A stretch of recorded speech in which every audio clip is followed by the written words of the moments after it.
We are recording with Dr. Meryl Nass on Monday, March 11th, 2024 at 12:15 p.m. Eastern Time. And as I just told the good doctor, gotta do my ad read. Guys, if you want to support this show, and I always say this is regardless of what even the company is that's sponsoring my show, everyone that watches it knows that I've continued to interview doctors. I don't back away from topics, be it election fraud, the WHO takeover, where did COVID come from? Are the COVID vaccines safe? And to my detriment, I've been kicked off YouTube and Twitter and iTunes and Reddit and all those. So that's kind of my pitch is it doesn't matter what the company is. It's cool enough that they are sponsoring me, but it is a bullion company. And that kind of does play into what we're talking about today with the WHO, central bank digital currencies, and generally the technocratic dystopian hell they want to throw us into. So, guys, it's the top link in the description, American Hartford Gold. Use promo code Tommy, text that to 65532. But with that being said, Dr. Nass has been here several times before, and actually my friend Ashley texted me like 2 weeks ago, and she works on the RFK Jr. campaign, and she was like, Dr. Nass?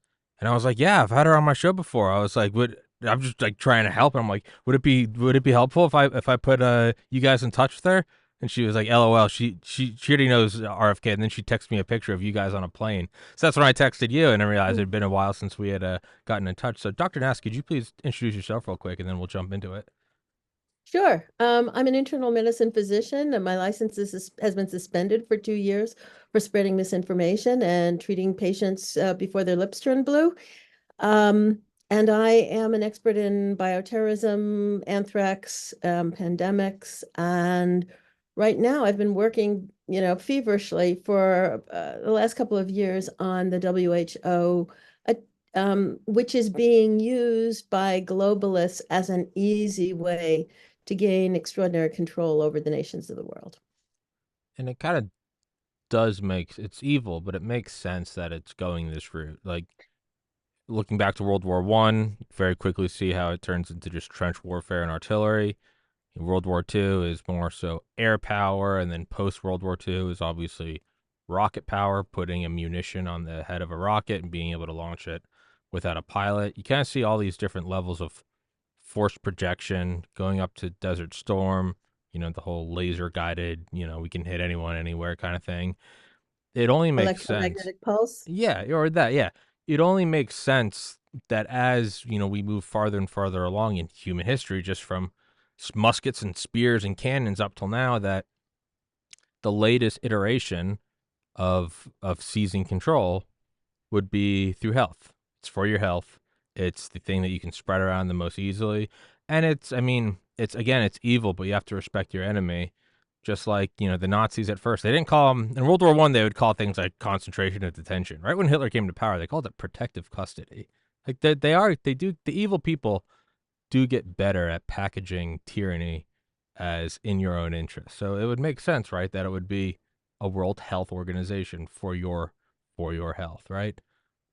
That's right. Exactly. And the Jews, now that you made that metaphor, were spreading disease. Oh That yeah, was yeah, what that was a major way to justify picking them up yeah, and moving them. yeah.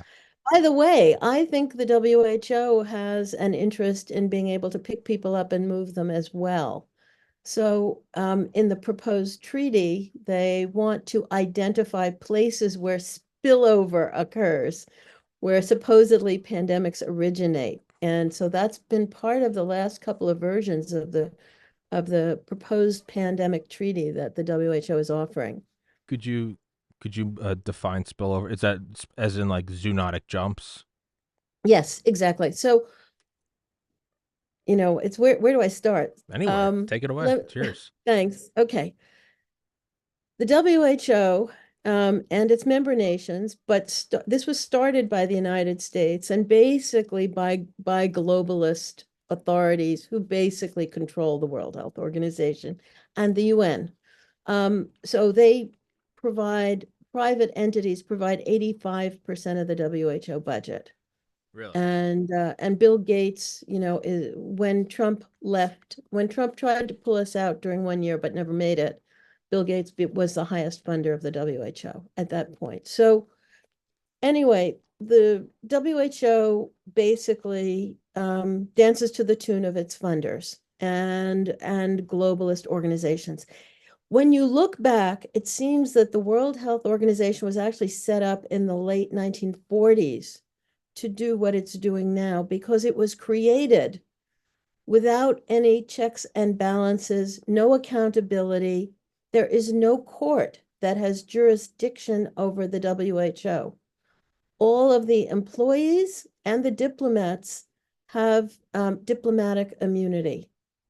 There is no way we from the public, the 8 billion of us, can demand that somebody investigate the WHO, bring it to heel, or punish it in any way. So, and you could say, well, the member nations can do that, but look at the situation today where the developed nations are basically all controlled by the same globalist cabal that controls the World Health Organization. And so they have lassoed the World Health Organization, co-opted it to be the means by which they can sort of cement more control over the rest of the world. And yes, they're doing it by promising to take care of our health, that they're trying to scare us, telling us disease X is coming, it's going to be 20 times worse than COVID. Well, how do they know? Where did they get that information? And if they know about it, why don't they tell us what it is? But they don't know. Or All they right, do Tom. know. They got it from the labs that they're currently doing the tests on. Right. So that's the thing. In the 20th century, there were only 3 pandemics, and 2 of them were, well, they were all variations of the flu. But the only bad one, really bad one, was the 1918 flu. And we're not really sure what made it so bad. There are lots of theories. One theory is the vaccines that were being given around World War I, which were very primitive, which may have affected our immune systems. The COVID vaccines also affected our immune systems. Another theory is that it was bacterial superinfections. After you had a normal flu, people were getting bacterial infections, and it was the bacterial infections that were killing them. So we don't really know. Fauci and his people have been responsible for creating a lot of the published literature on the 1918 flu. And now we know that Fauci and his people have created a lot of false literature on AIDS and on COVID. Why wouldn't they have done that on the 1980 flu? So the public doesn't know. The other 2 flus that were a bit more dangerous were in 1957 and 1968, and most people didn't even notice them. Okay, so 3 in the 20th century, but in the 21st century, all of a sudden we've had about 10 different pandemics being declared, and declared by the WHO, declared by nations. We've had polio, we've had 2 Ebolas, 2 or 3 Ebolas, Zika, COVID, monkeypox, pandemic flu in 2009, MERS, SARS. So in the 6 years that the Director General of the WHO has been at the helm, he has declared 3 pandemics in 6 years, not in a century. And so it's clear, and monkeypox was essentially nothing, and the vaccine that was pushed out there were actually 2 vaccines pushed out for monkeypox. They were both developed for smallpox. It's not really clear whether they worked, but the way of dealing with pandemics is to push out a vaccine whenever possible. So that was done, and we're still pushing out COVID vaccines. They're up to, depending on your country, between 7 and 9 shots now, if you're getting them whenever the government tells you. And at the moment, the government is telling you can have a shot every 4 months. 4 months since your last shot, you can go get another one. And we know that, I hope your listeners know that the shots are quite dangerous. They work for a matter of weeks, and then they don't work for you, and then they make you more susceptible to COVID. And they can cause all sorts of vascular problems, as well as contributing to cancers, because there's different things in the genome of COVID and the COVID vaccine that actually suppresses mechanisms in your body that fight or prevent cancer. Hmm. The disease, and particularly the vaccine, also tend to go to the cells that line blood vessels, veins, arteries, your aorta, and cause damage there and cause clots to form. And then we have these sort of white clots, which are proteinaceous materials that are probably being formed from abnormal proteins that were coded by the messenger RNA. Messenger RNA codes for proteins. And so it didn't only code for, the spike protein, which it certainly does, but there are bits of messenger RNA also that code for other things. And there are ways that as they are making it, as they're producing the vaccine, there are mutations that form. And so that also gives you these abnormal proteins. And most likely they are what is in those white clots, although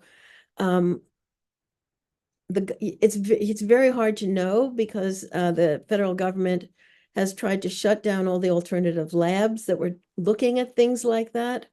So in this country, if you have a white clot that was pulled out of your arm or your leg, during a surgical procedure, because maybe you had a blockage, there is nowhere you can send that clot to have it evaluated in the United States. Anyway, so the WHO has been used because another reason is it does not have a Security Council like the UN. So if the UN wants to do something that's over the top, there are a number of nations, including China and Russia, that can veto it at the level of the Security Council. But the WHO has no Security Council. There's nobody with veto power. The members of the WHO meet once a year, generally once a year. Twice they've met in the middle of the year, but only twice in 77 years. And so they have one meeting a year. That's nice. But then basically the WHO can do what it wants the rest of the time. What happened is, and this was initiated by the United States, is 2 years ago, the United States said, look, we want to amend the existing international health regulations in certain ways. And they proposed 12 or 13 amendments. The existing international health regulations was a document that basically nobody knew about. It primarily was concerned with what you do when ships, people or animals on ships develop an contagious infection, and they land in a country that's different from where they started, and how do you handle that situation? So it gave the nation the right, the nation where the ship docks, the right to do quarantines and even vaccinations. I mean, it made recommendations for nations. This is what we recommend you do. So that was the international health regulations, regulations. And it was recommendations, but there were a few things in there that were orders or rules. So recommendations and rules.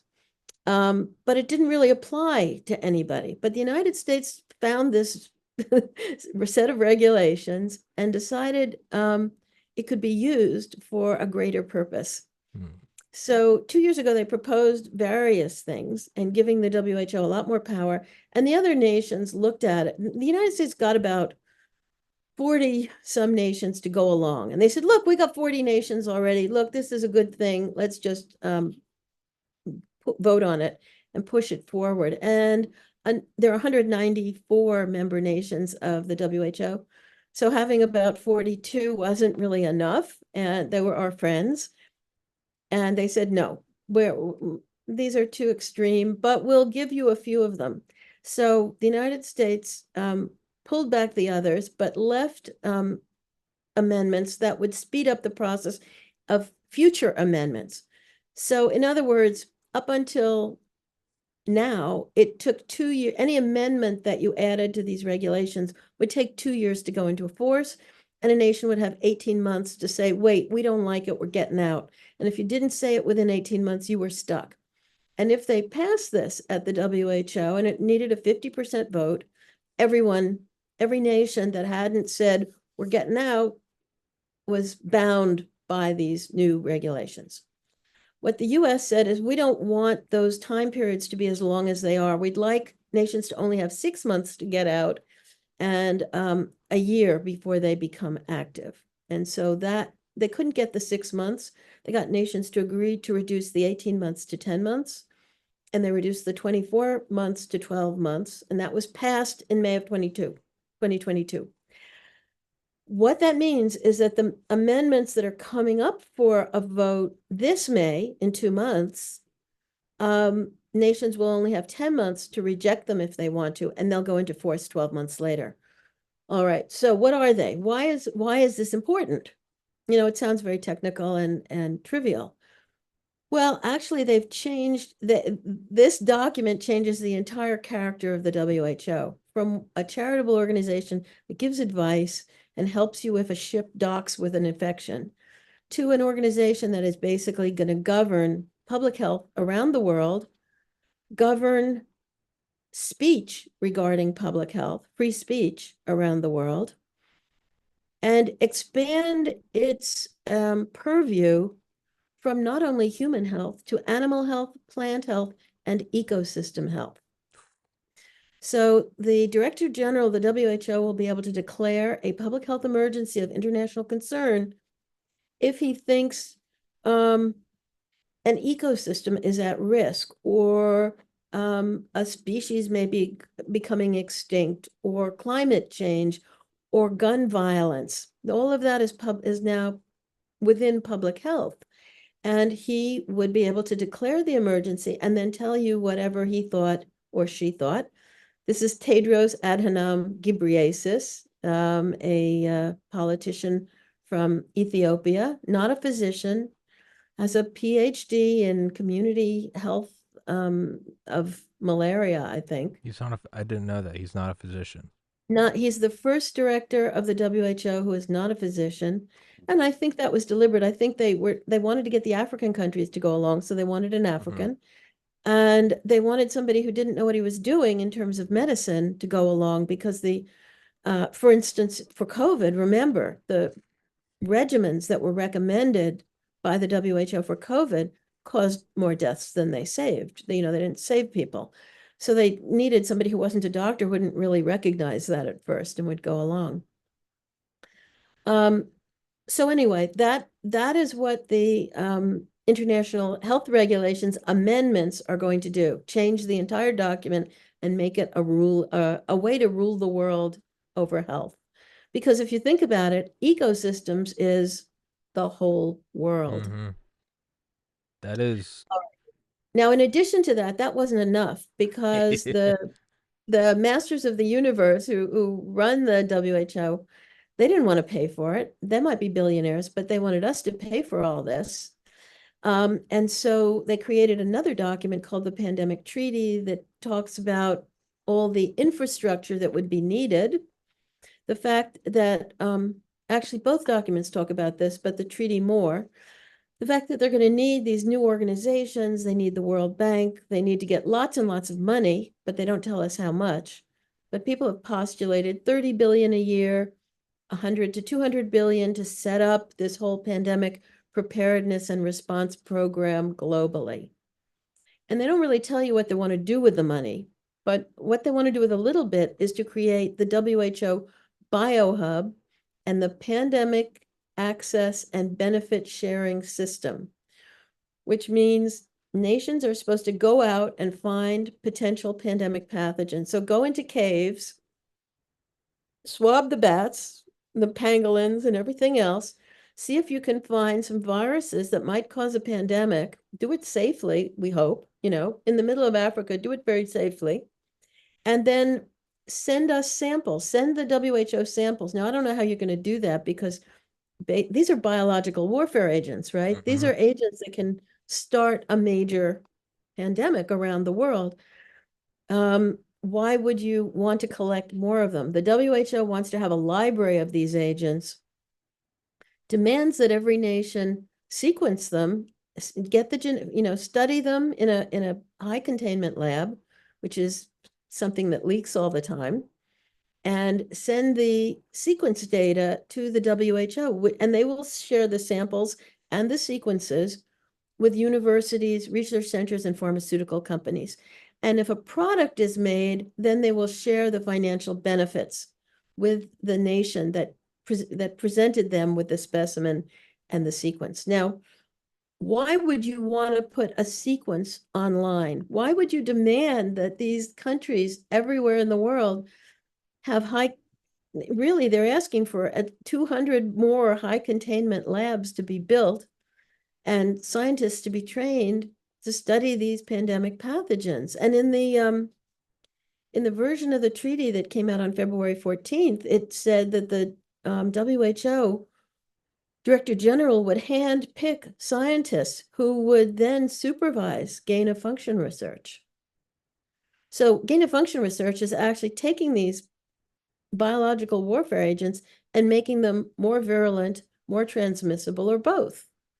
Now, why would you want to do that? There's no gain of function research has ever led to a drug or vaccine, according to the former head of CDC, Richard Redfield. So their only purpose is as biological warfare agents. You know, COVID was created as a biological warfare agent, and the vaccine was made even worse. But things were, you know, placed within the genome of SARS-CoV-2 to make it more deadly, to have it cause more symptoms, and to make it affect more organs in your body. So anyway, that was gain of function research created SARS-CoV-2 or COVID, and the WHO wants to manage that. Now, this is exactly what Peter Daszak was doing. This is what he was funded to do, was work with 31 countries and collect specimens of potential biological warfare agents in those countries. And then he was sending them, some went to China, some went to DTRA, which is part of the Defense Department, Defense Threat Reduction Agency.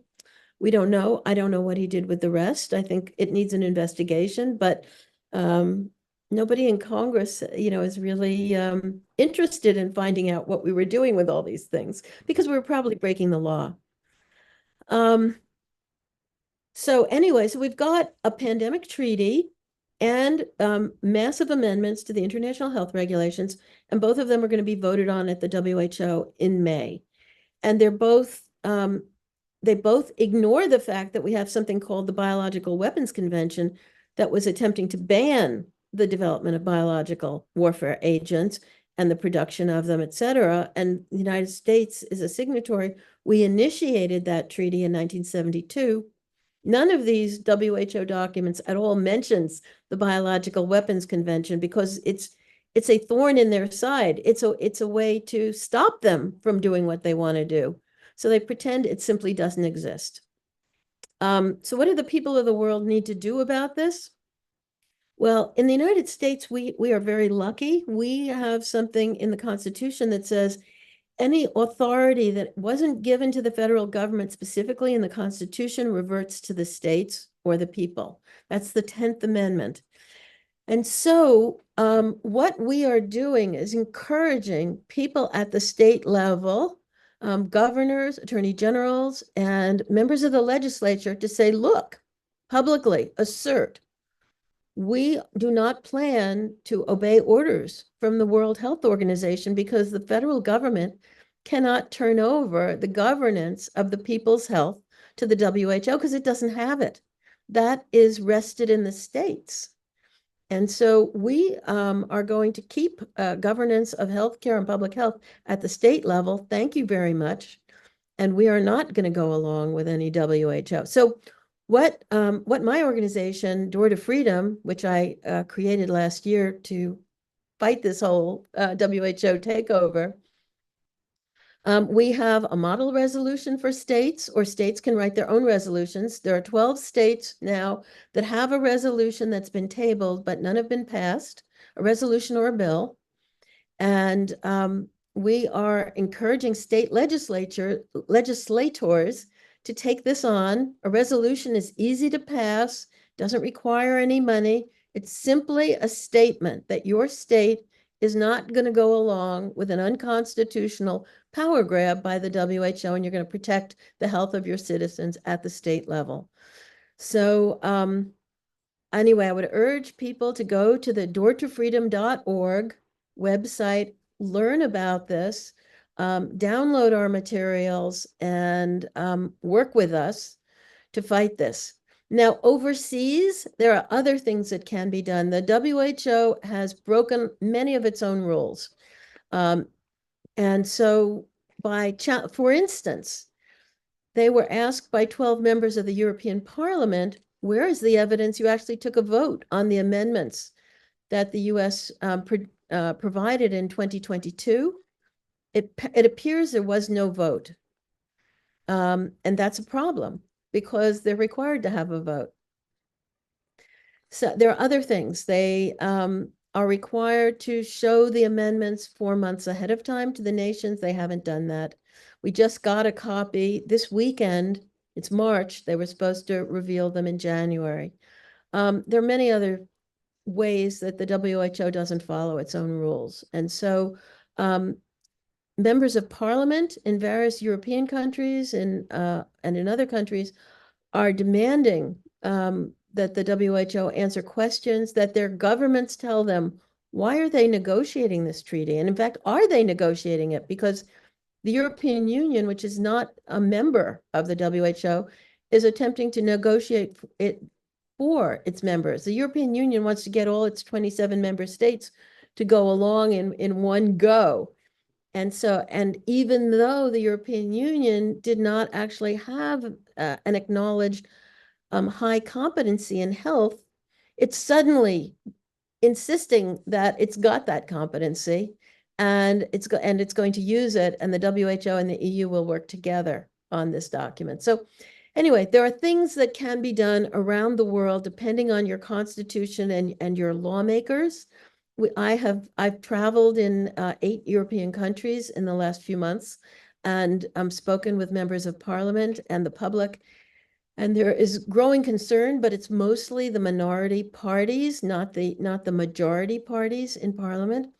But we can make a difference if we all get together and have a worldwide coalition, parliamentarians on the one hand, and people in a separate coalition to fight this. So we feel like we're making good progress.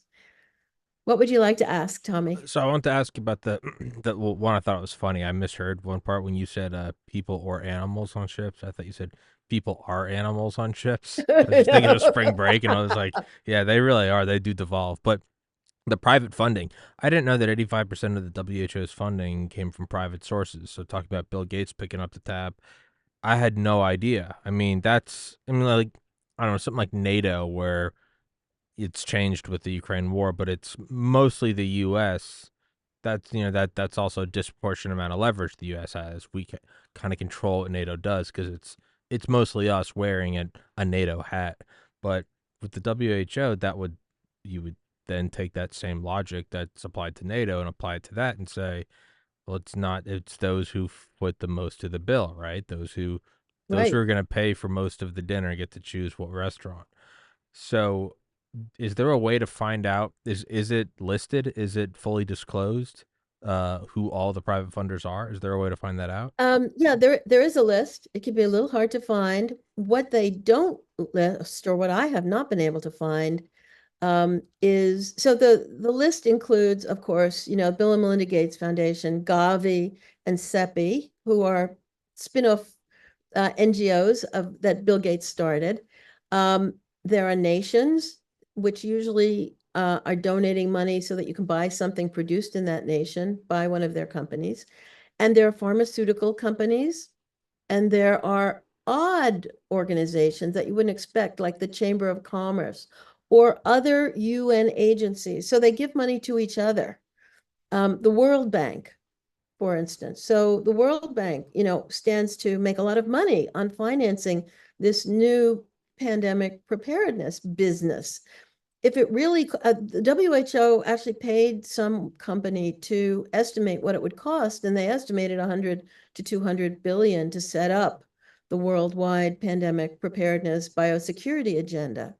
So, and that is going to be financed. So think what the what do you call it? The 2 or 3% that you get off the top Mm. to do the financing. The banks will make a Yeah. lot of money off that. Billions.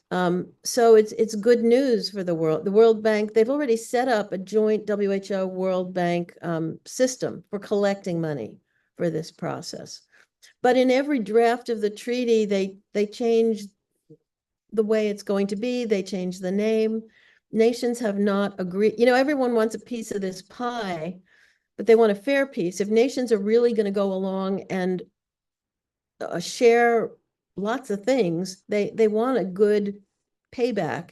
And so far, these documents aren't giving it to them. So we'll see what happens in the end. But what other things you're required to do if you go along is you're going to share your citizens' medical records with the WHO, probably in as close to real time as you can make it. You're going to be able to require people in certain areas to be swabbed, or animals, or wastewater.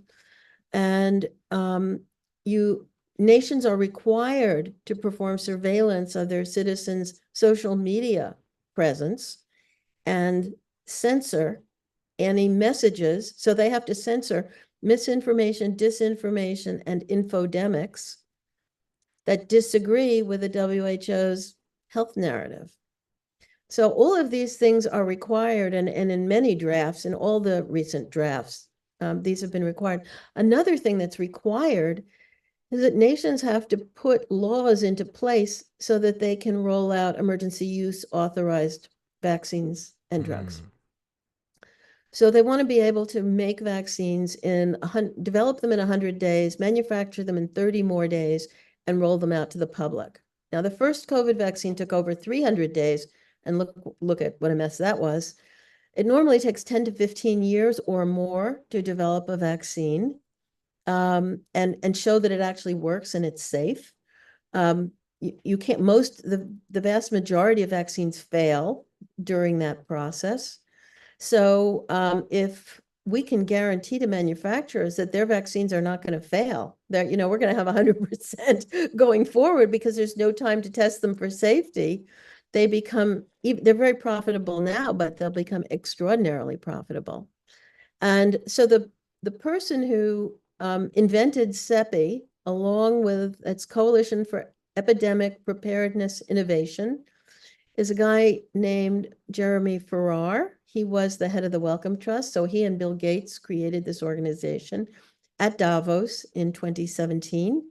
And he has now taken a demotion so that he could be moved to the World Health Organization as their chief scientist. What did CEPI do? CEPI came up with this 100-day dream of a vaccine.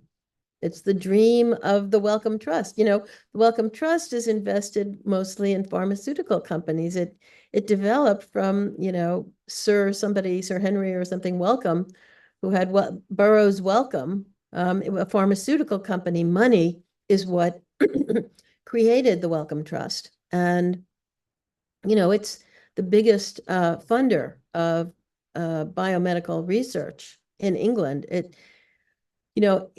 The NIH, and Bill Gates are basically the three big funders in the world of medical research.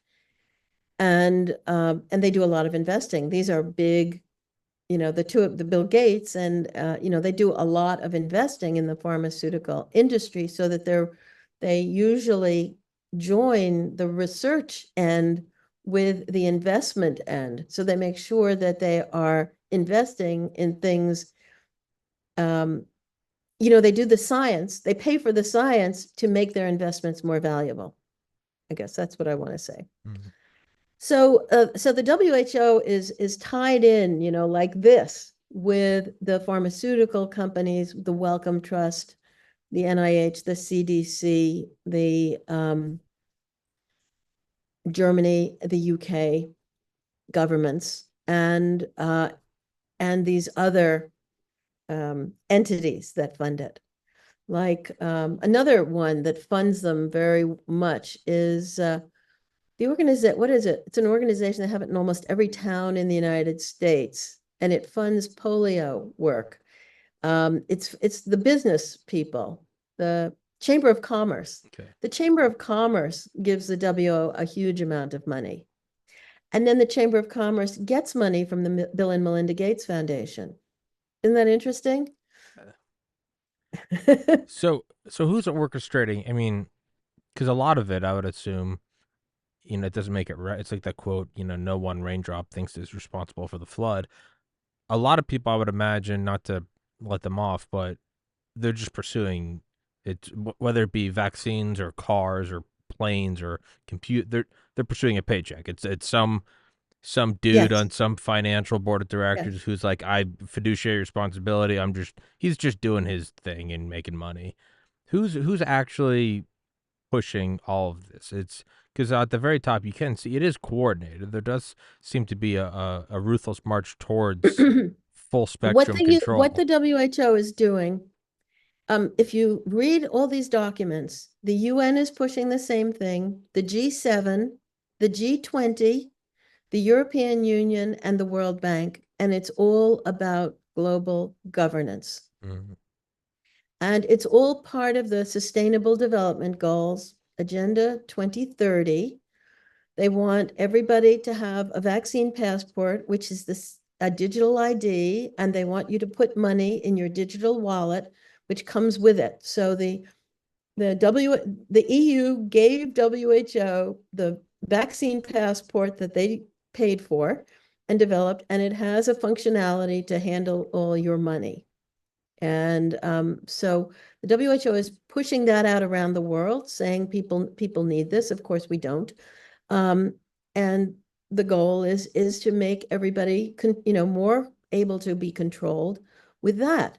They also want to decide what foods we can eat, which foods we can't eat. Cows belch methane, and methane's a greenhouse gas, so therefore we can't have milk, cheese, and yogurt. Um, it's very insidious. It's very interlocked, and it's very dangerous. So I would imagine World War I ends with kind of the push for the League of Nations. World War II, they wrap it up with the UN. It would stand to reason that if it's Agenda 2030, we could call their new world governance. It's gonna want to 1918, 1945. There's gonna be 2030. I don't think it would be too odd to assume that all of the tur- uh, turmoil, not turbulent. What word am I looking for? I guess all the tumultuous warfare breaking out. It kind of seems. Is it too much of a stretch? Not that you have the answer. Is it too much of a stretch to assume that that is somehow intertwined, where you have this solution that we're seeing the groundwork for? Now you're going to have to make the problem that, well, you don't want to have to convince people for the solution. You want them begging for it.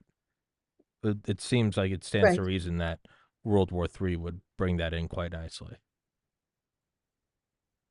Um, right. What the authorities want is for people to go along without having to fight a war because there's thousands of them and billions of us.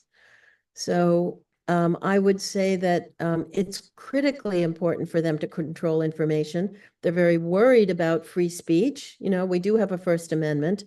And the only way they think they can control free speech is A, hate speech, and B, health. Mm. If people are doing their own research and putting you at risk because I did my own research, I didn't get vaccinated, and I can now give you some dread disease X, that might lead you to agree that my access to information should be restricted, right? So that's what they're going for. So they can only take over the world if they have control, if they can censor us, if they can't, if the even the independent media are no longer able to spread their message. That I mean that's going after all these doctors for misinformation when that was never a crime. And the Department of Homeland Security trying to make people think that misinformation is a crime, that hate speech is a crime. No, I mean, the only thing you're not allowed to do is call fire in a theater. Beyond that, you can say whatever you want. And but children are not being taught the Constitution. People don't know they have, rights that are embedded in our Constitution that are inalienable. So, I don't know which way this will go, but as people start looking at these WHO documents and wake up, they don't like them. Nobody likes them. They're all bad. They don't give you anything good. Basically, it's just control, loss of privacy, and then the next thing is 15-minute cities. But let me say this, in a 15-minute city, disease is going to spread a lot faster Mm-hmm. than when people live in the suburbs. Well, this was thoroughly unnerving. Dr. Nass. I'm somehow managing to leave this 45 minutes later, even less excited than I was an hour ago. Um, Last question. Are you ever gonna write a book about all this? I feel like you're a wealth of knowledge. I feel like People ask me, but I write a Substack, merylnass.substack.com, and I have doortofreedom.org. And I'm constantly writing documents for those two things. So I don't see any time in the future where there'll be time for a book. fair enough. Well, I'll make sure. Let me make sure. Let me look at the description right now. Let me make sure I have that. I don't think I do. What was the? Where is it? Website. No, I got Door to Freedom. I got your Twitter. What was the sub? Just Meryl Nass Substack. merylnass.substack.com. All right. Well, I will put that. There we go. Found it. I'll put that in the description as well. Thank Yeah, you. and I have your Twitter and your website in there. Freedom.org, Substack. There you go. Yeah. All right. Well, Dr. Great. Nass, I will let you go because I know you have a meeting in 3 minutes. So I will let you go. Thank you so much for your time. And guys, please go in the description. Please go follow her on Twitter. Please go to doortofreedom.org and please go subscribe to her Substack and harass her and tell her to start a book. But don't say it was me that sent you. I think that's good. Dr. Nass, thank you so much. Thank you, Nami. Yes, Bye-bye ma'am. now. Thank you so much, guys. Thanks for watching. God Recording bless stopped. everybody. Peace.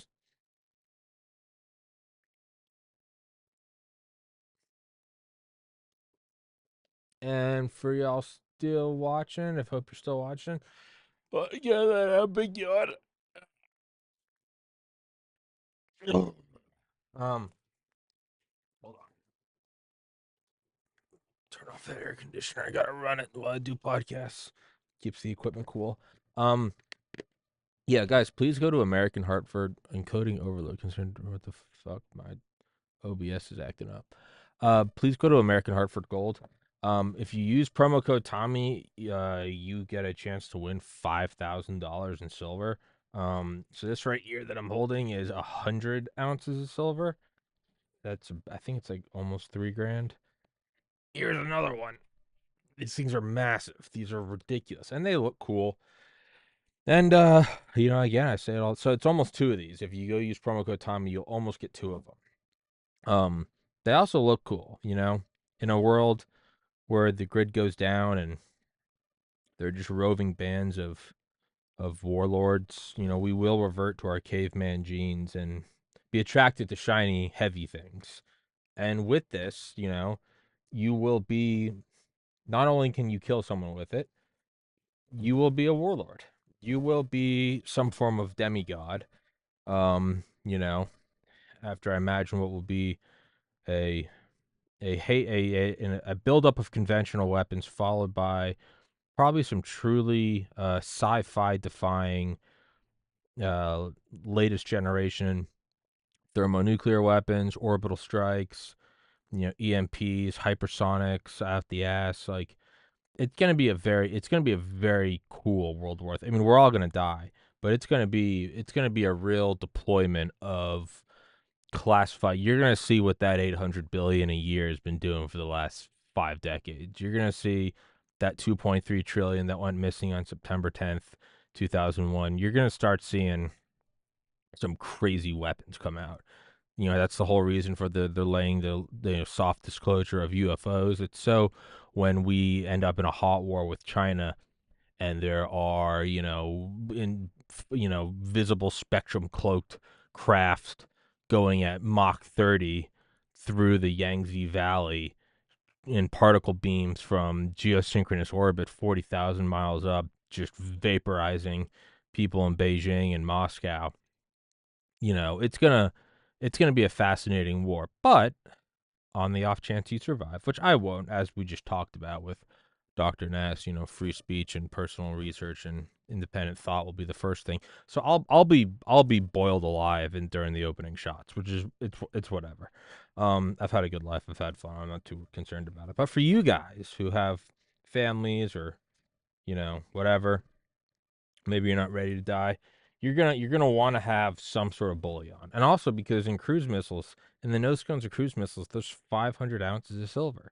So I'm not saying invest in like Grumman, Northrop Grumman, or Raytheon or General Dynamics, although you could.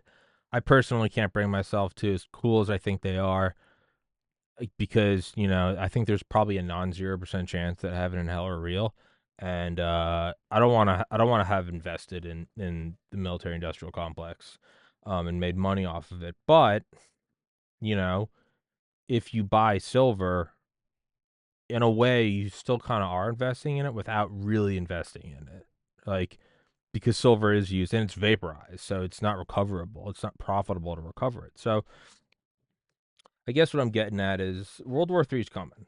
All right. And, we think that the biggest problem is this a perfect rectangle or is it slanted? I think it's slanted. Interesting. Hmm. So it's actually wider at the top. It looks like a rectangle, but if you really look at it, I think it actually looks like two separate fuse. It looks like there's like a fuse line in the center. It actually kind of looks like it's bending. But again, you don't care about that because when the streets of every city are overgrown with vegetation and, there's every night they're shooting stars of of satellites from the old times that your ancestors spoke of coming back to as their orbits decay, and people tell stories of the height of civilization that we once had before the Great War, the greatest war. You're going to say, "You know what? I do know this." This is how I look at it. Do you really think you're any smarter than any human that's ever lived? You shouldn't, which means that we're going to repeat history, which means that things like Babylon and the Great Pyramids and, the wonders of the world, they're all heavily based on just shiny shit. So, you know, be it bullion, be it silver and gold and platinum backed fiat currency, or just be it you want a legacy. When you live in some mountainous area and I don't know, probably like a tribe of 100 to 200 people. I think above 125 is when it naturally starts to break down. It works in a modern society with public health and communications and law and order, but I think smaller it probably will revert back to it's like a theorem that you can only really have a relationship with 125 people. You'll resort to some small fiefdom. I think gender roles probably come back in force because like bullion backed fiat currency, there's you know gender roles are backed by biological truths, just what it is. You want to have some shiny metal. You'll pass it down to your kids and your kids kids, and it'll be the shiny metal, and it will be kind of like an Ark of the Covenant type thing, and you'll bestow upon it powers that may or may not exist, but we know factually that the placebo effect has an effect on biological systems and the brain itself. you know so you might be setting your kids and your kids kids up. Honestly, if you give them a shiny rock, that might give them a better life, a relatively better life than you, far more than any income you've ever had. I mean, right now you leave them with some money, some health insurance, but put them in a private school, and then when you kick the bucket, they're not completely fucked. But if you give them some shiny metal and it's 30 years from now, and let's say World War III wraps up by, I don't know, like 2030, and we're in just some caveman society, you mean 100 years from now they have a shiny rock? They're gonna be a Rockefeller, no pun intended. They're gonna be I legitimately didn't even mean to make that, but that's a good pun. Rockefeller. They're gonna be a Rockefeller. They're gonna be a feller with a shiny rock. Shut the fuck up. They're gonna have shiny metal, and they are gonna be the noble elite. And so your name that right now is probably forgettable, like mine, Carrigan, 100 years in this warlord society, traveling bands of hunter gatherers will hear about the Smiths or the Jacksons or whatever the fuck your name is, because like, oh yeah, no, those are the people with the shiny rocks that cure illness and make you more fertile. That's where we're gonna go. We're gonna repeat human history, and we probably have before. We probably have done that. It's probably what the all the legends of Atlantis and shit are. The Younger Dryas impact, all that Graham Hancock shit. So that's what I'm selling you guys. Is set your ancestors up to be literal gods on this earth. Now they won't be, but it's all an illusion anyway, right? Money and power is all an illusion anyway. Power flows from the barrel of a gun. Everything else is just an illusion. But illusions work pretty well. Is Bill Gates a billion times stronger than you? No. But on a bank account, there's, 9, 12 digits. In theory, those digits don't mean nothing. He's got a lot more power than you. So give your kids some shiny rocks. All right? Some shiny metal. They'll pound it out with a hammer into a crown, and they will live a relatively better life. And when I say relative, I mean that they will have more power in whatever dystopian collapse world is coming than you'll ever have in your job now. But you can really help them out. They'll look back and be like, Grandpa was a genius. He saw you will go down as a soothsayer. Like, how did you become a warlord? Well, my grandfather had a vision that World War III was coming, and you'll go down as like the coolest one. You'll be like, no, he foresaw it. So use promo code Tommy. Text it to 65532. Get some shiny rocks, man. And at the very least, and on a serious note, support my podcast and support companies that support my podcast. I think that's the coolest thing is in a time when speech is becoming more and more policed, there are still companies that are willing to publicly support me. And that's pretty badass. So, and I'm not asking you to give me money. I'm telling you, go buy something that is you spend $1,000 on silver and then you get $1,000 worth of silver. You didn't spend any money. You just took savings and condensed it into a rock or a chunk of metal. And that supports my podcast. So I'm actually not asking you to spend any money. It is still your money. You're getting the thing worth it. And it's immune to inflation. So I'm actually asking you to just put some money aside for you. And the process of doing that helps my podcast. So I win and you win. And your kids get to be warlords. What else do you want from me? That's as good as a deal as you're going to get. You buy a car and the second you drive off the lot, that thing is already screwed. You buy this chunk of metal, you're doing Gucci. You're doing good. Your kids get to be post World War III warlords. And you might be saying, well, Tommy, and now see how I twisted your mind? Now you're going, well, what if I'm not lucky like you? What if there isn't a world war?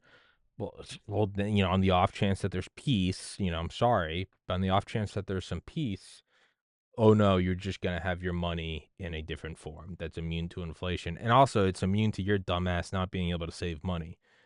You have this, you can't spend this on Uber Eats. You can't hand this over at a bar and get a bottle of liquor. A smart bartender would, but, whatever. You can't spend that money. That's legitimately one of the reasons why I've put money into bullion is because I can't blow it on an Xbox or a new gaming PC.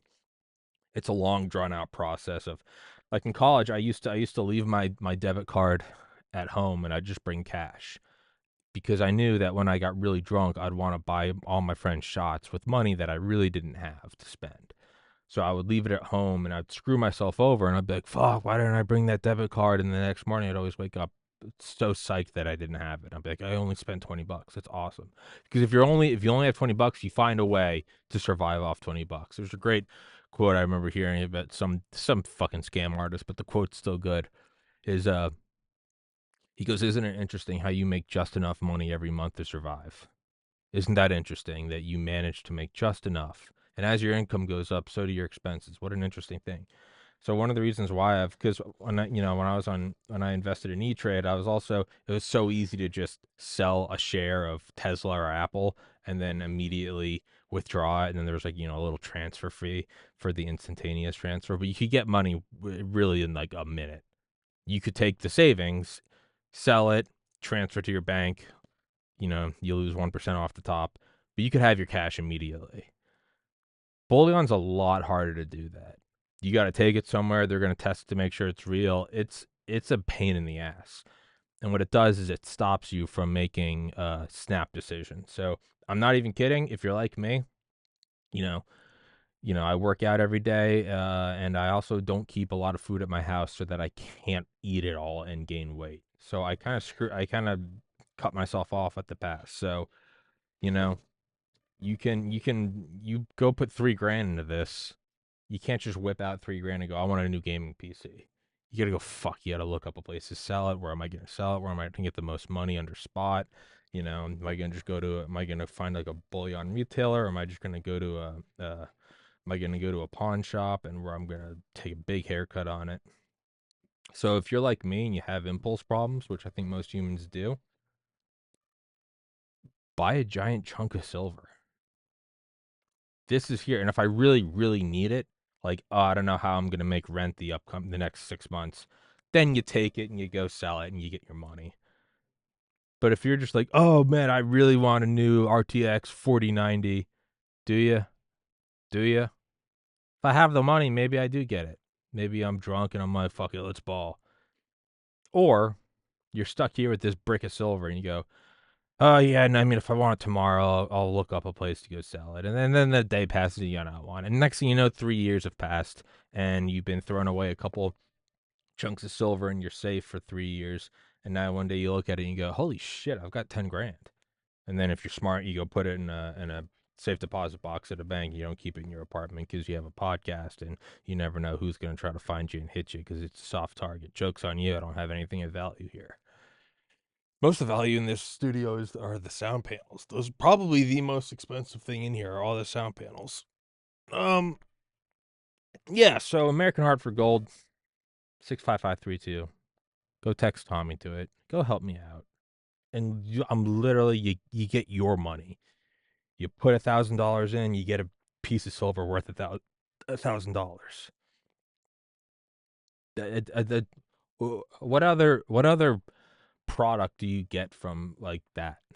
Like what other product if I sell you a phone case or it's sponsored by this whey protein, you're getting something that sure you get to use, but you're instantly losing value. I'm asking you to be a mature individual and put money away in your savings and or set up your grandkids to be a post World War III warlord god. Sorry for caring. All right. So that's on you. Anyway, that was a good ad read. All right, guys. I'll see you.